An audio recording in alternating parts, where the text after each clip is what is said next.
luka, yang mana pada kesempatan hari ini kita buka untuk Akimal pelatihan CWSS ini angkatan ke-6.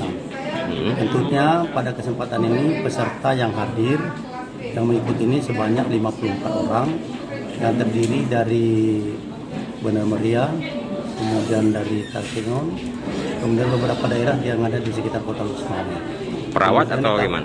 Ya, ini perawat yang masih kuliah juga ada, mahasiswa Kesdam Iskandar Muda Lusmani.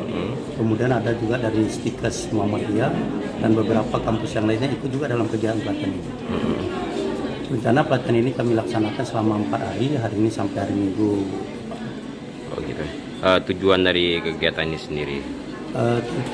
Tentunya tujuannya adalah kita untuk meningkatkan kapasitas keilmuan daripada seluruh peserta, baik itu di dalam perawatan luka secara konsep modern yaitu dengan konsep lembab, kemudian meningkatkan skill keterampilan dalam penanganan kasus-kasus perawatan luka ini.